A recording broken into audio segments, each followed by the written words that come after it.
Los saludamos, amigas y amigos de 15 UCR, este medio televisivo que se paga con los impuestos que tributan los habitantes de este país. Tengo el placer y el privilegio de tener a dos ilustrísimos colegas.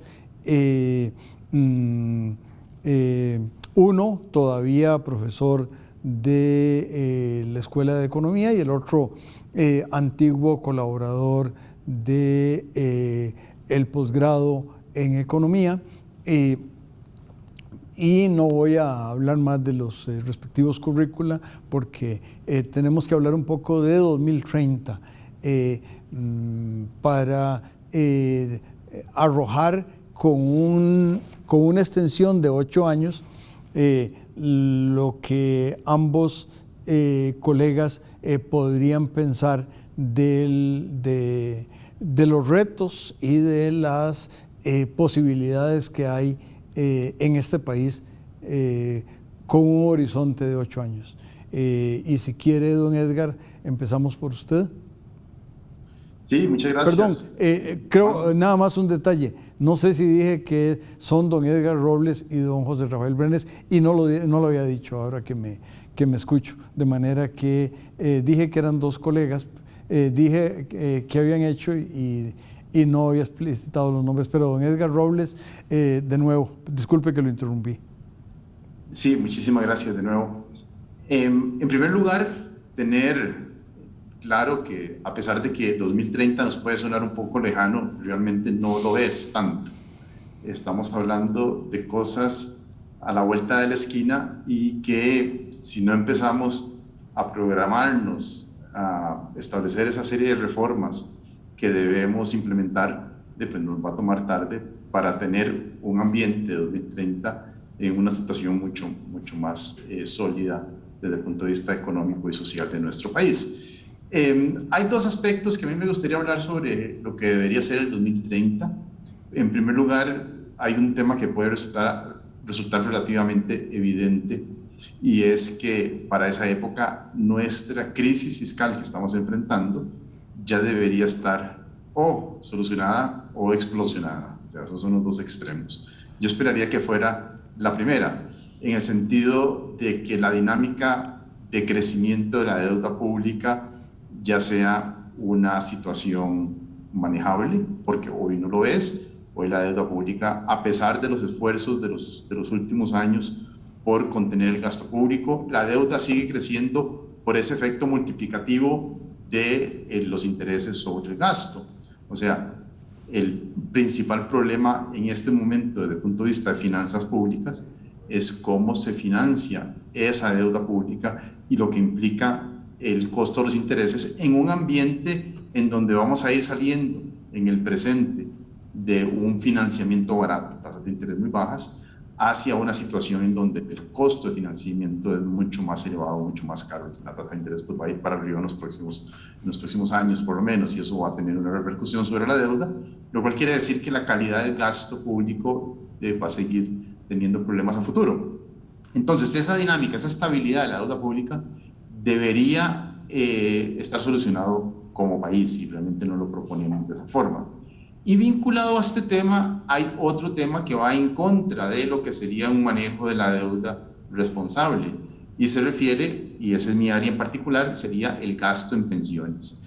¿Por qué lo digo? Porque esta década, la década de los 2020, es la década más crítica para la sostenibilidad de los sistemas de pensiones públicos, porque es la década en la cual se pensionan de los que ya se llaman los baby boomers, que son los que nacieron en la posguerra, en los años posteriores a la posguerra, y que se están pensionando en la presente década.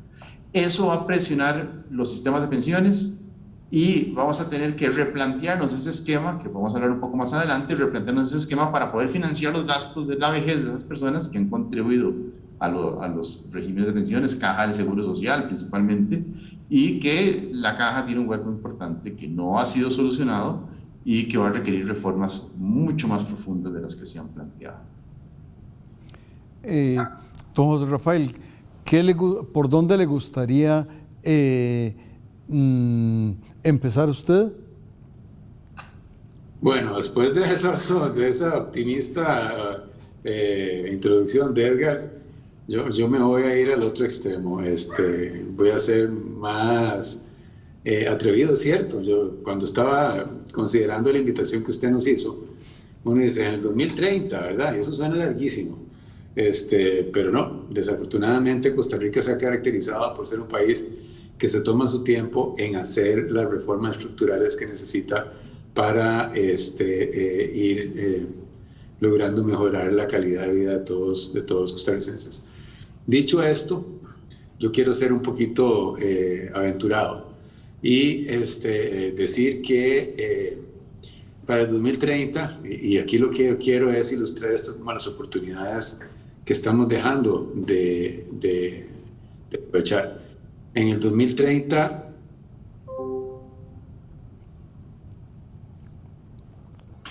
si quiere, sí, por favor. Si quiere, le agrego un tema adicional y viendo desde el punto de vista de oportunidades, que es lo que mencionaba José. A mí me parece que Costa Rica se debe ir posicionando por lo que es más conocido en el exterior. Y hay dos aspectos que nos diferencian del resto. Primero, nos ven como un país verde y entonces nosotros deberíamos aprovechar ese vínculo que tiene la gente entre Costa Rica, lo que llaman el top of mind en ecoturismo. Eso quiere decir que podríamos hacer un uso mucho más racional y mucho más provechoso de nuestros recursos naturales e ir avanzando no solamente en la promoción del turismo verde, sino también en lo que es la descarbonización del país. O sea, Costa Rica tiene la capacidad de ser la Islandia de América. ¿Por qué la Islandia? Porque Islandia es un país totalmente autosuficiente en energías renovables, principalmente energía geotérmica, y Costa Rica, al igual que Islandia, pues tiene esa posibilidad de ser autosuficiente en la generación de energía geotérmica, que se va a combinar con la hidroeléctrica, con la eólica, etc. Y entonces, al ser Costa Rica un país pequeño, puede ser un país que guíe el mundo en cuanto a cómo aprovechar los recursos naturales para tener un transporte público, por ejemplo, totalmente eléctrico. Y eso yo lo veo como una gran oportunidad que perfectamente se puede estructurar en la siguiente década. Vamos a pedirle al canal que nos invite a continuar con don José Rafael.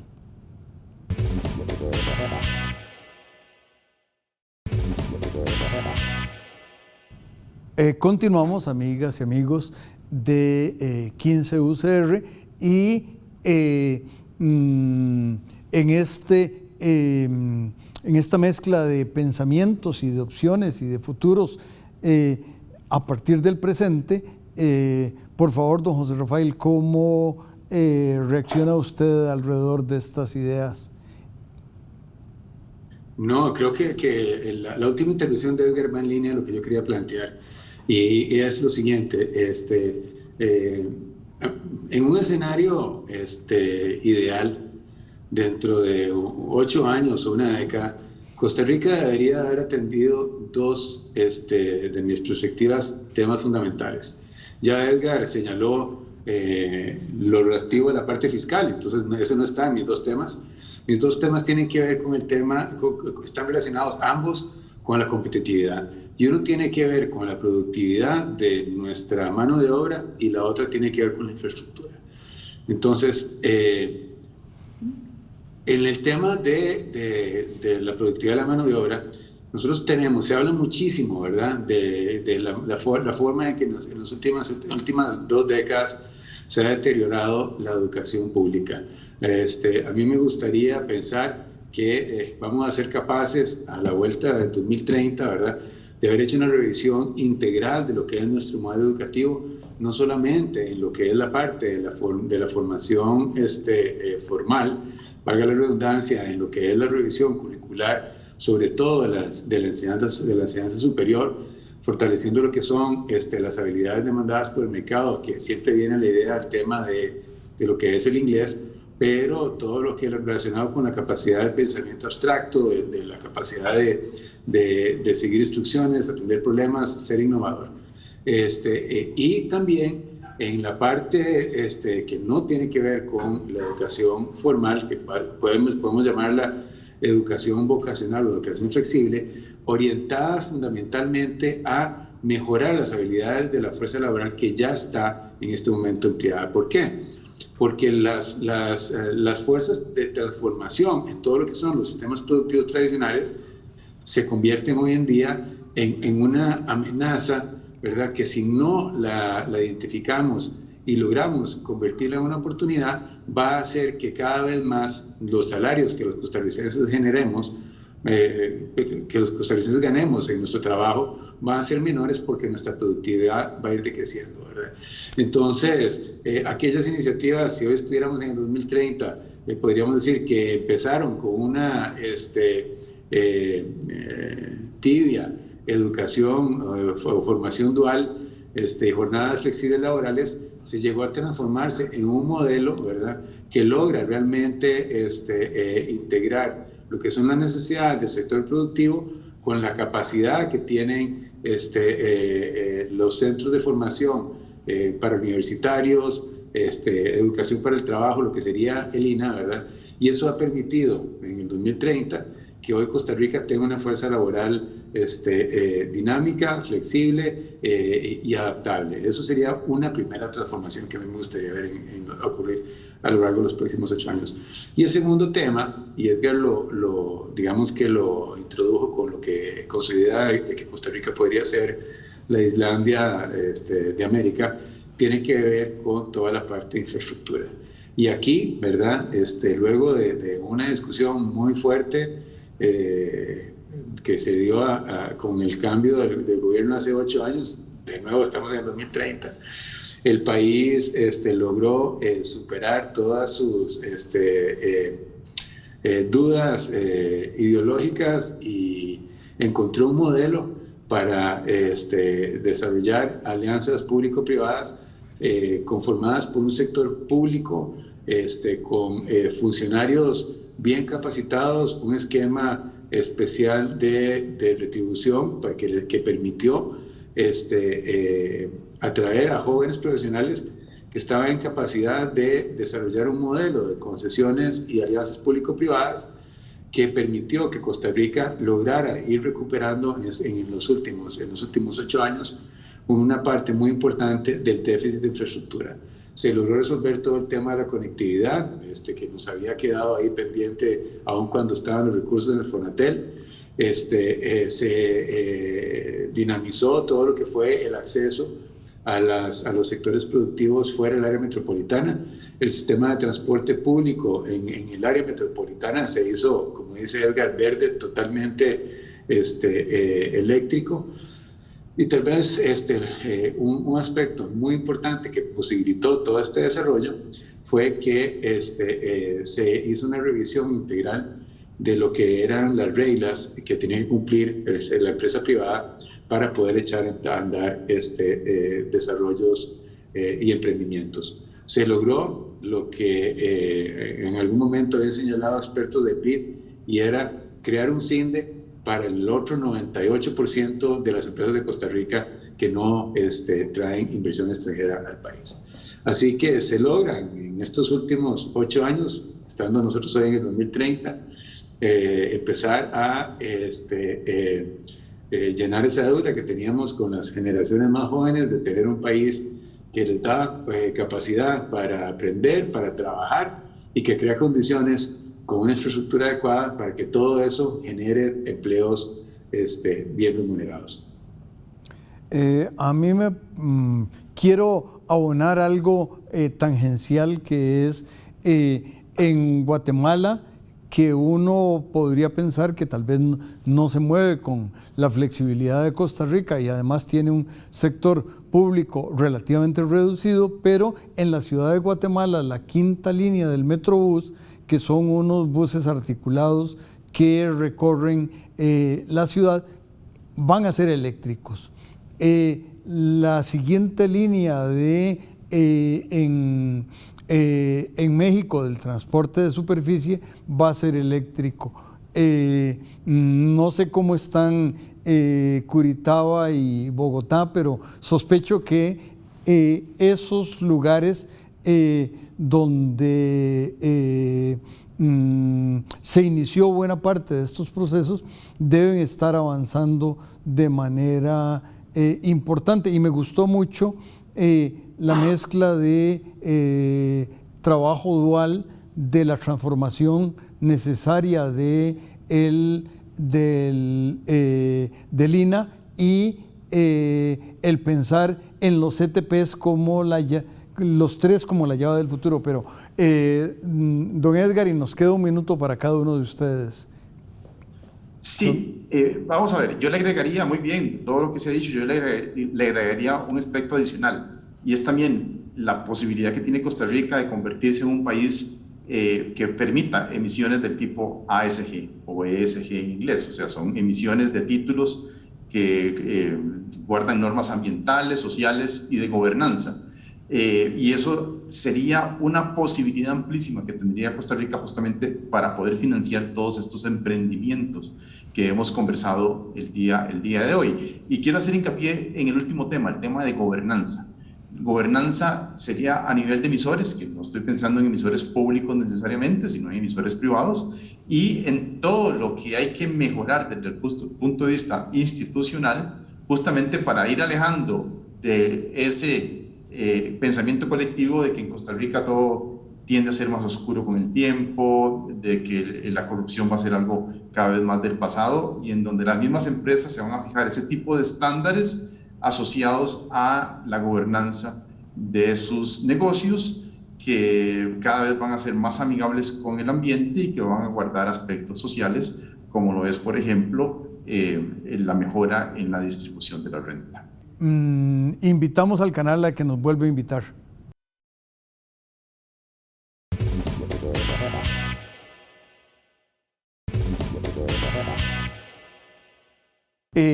Decía, y estamos conversando con mis colegas don Edgar Robles y don José Rafael Brenes, y estaba don Edgar hablando de cómo lo que don José Rafael dijo, y yo le puse una pequeña observación, cómo lo veía él. Por favor, don Edgar. Sí, insistiendo un tema de cómo vincular, digamos, esas necesidades de desarrollo que tiene el país con las fuentes de financiamiento. Generalmente Costa Rica ha sido un país muy proclive al intervencionismo del Estado, y muchos de los esfuerzos que el país ha logrado en materia social, con inversiones sociales, generalmente han sido financiadas con bonos del gobierno, pero aquí cabe la posibilidad de empezar a ampliar esos horizontes justamente para poder encontrar nuevas fuentes de financiamiento vinculadas con ese tipo de inversiones ASG que mencioné anteriormente, y que es la tendencia en el mundo. O sea, cómo los diferentes inversionistas institucionales, cada vez dentro de sus normas de gobernanza, van buscando criterios ambientales, sociales, económicos y de gobernanza justamente para colocar sus dineros. En este aspecto, pues a mí me parece que don José trabajó un montón, de hecho promoviendo algunos de estos esfuerzos en la Bolsa de Valores costarricense, y me parece que hay una oportunidad que deberíamos aprovechar para empezar a atraer recursos y convertir a Costa Rica nuevamente en un país líder desde el punto de vista del uso de energías renovables. Si le parece, don José Rafael, si nos reacciona en esa línea que propuso don Edgar, y yo le voy a poner un pequeño agregado que es, dado que su familia, y entiendo que un poco usted, ha vuelto a su carrera, a los temas de su carrera inicial, su carrera universitaria inicial.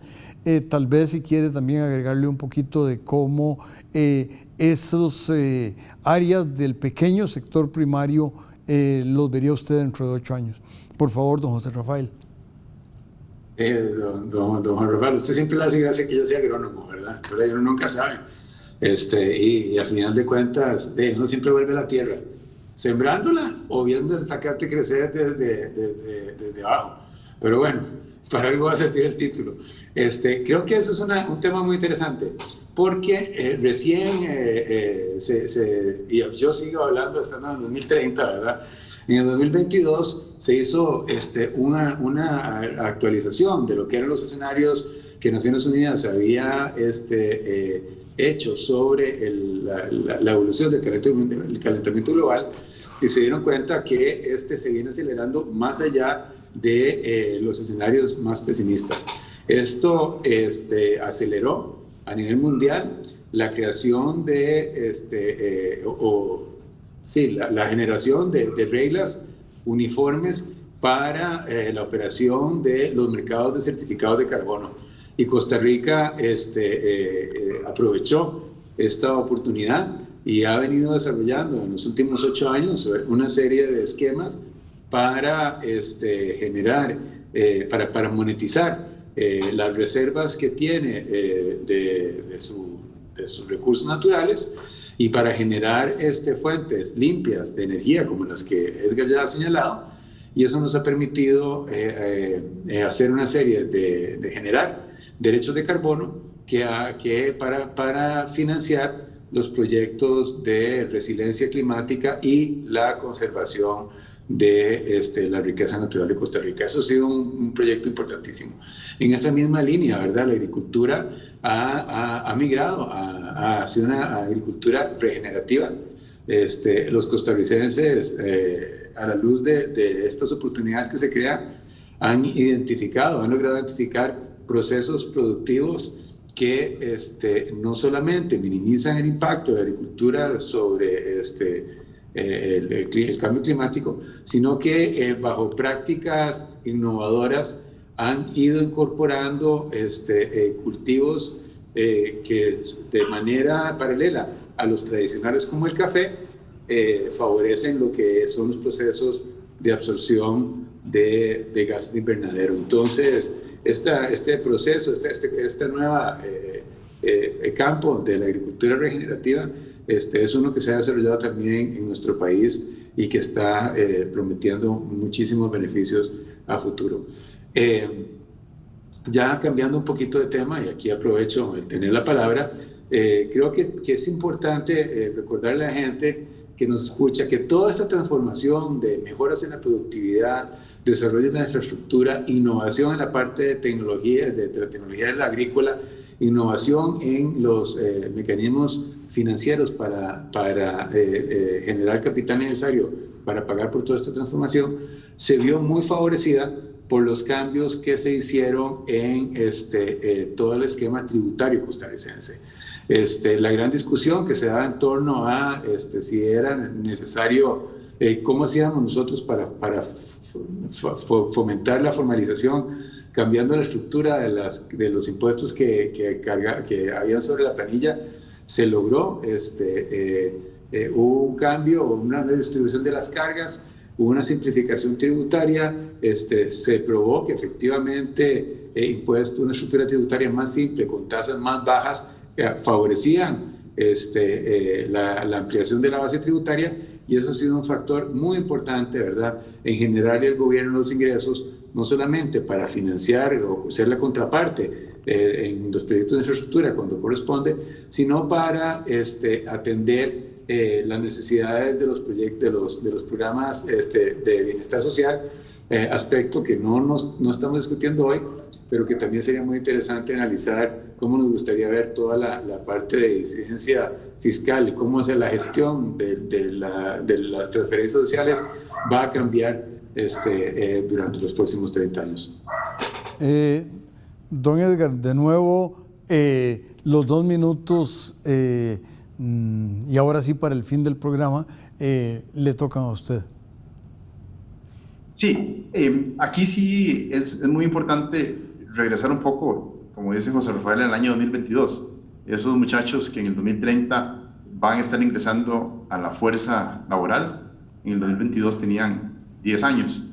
Y entonces es muy importante recalcar que nada de esto sería posible sin el replanteamiento que José Rafael tocó en el tema de educación. Necesitamos personas que tengan las capacidades cognitivas adecuadas para integrarse a estos nuevos mundos que va a requerir una mayor conciencia desde el punto de vista social y ambiental, y que sin esa conciencia es muy difícil que logremos la totalidad de las metas que estamos planteando. En el año 2000, cuando yo participaba en el gobierno, hicimos un programa que se llamaba el programa 2020. Y ese programa consistía en establecer una serie de políticas y una visión de en dónde queríamos vernos en el año 2020. Ustedes saben que 2020 es visión perfecta, y entonces lo vinculamos con el tema de visión.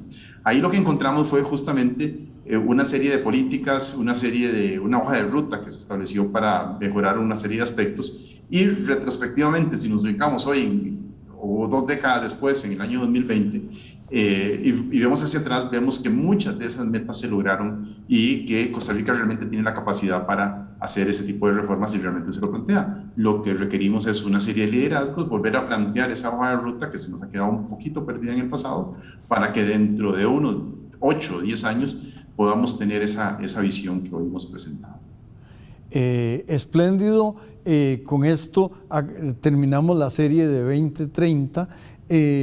Y yo quiero decir que este cierre me llenó de optimismo, de manera que aprovecho para agradecerles, al igual que siempre ha sido las contribuciones de ustedes dos al programa. A las amigas y amigos los invitamos a que se queden con los programas de Espléndidos de 15 UCR. Gracias.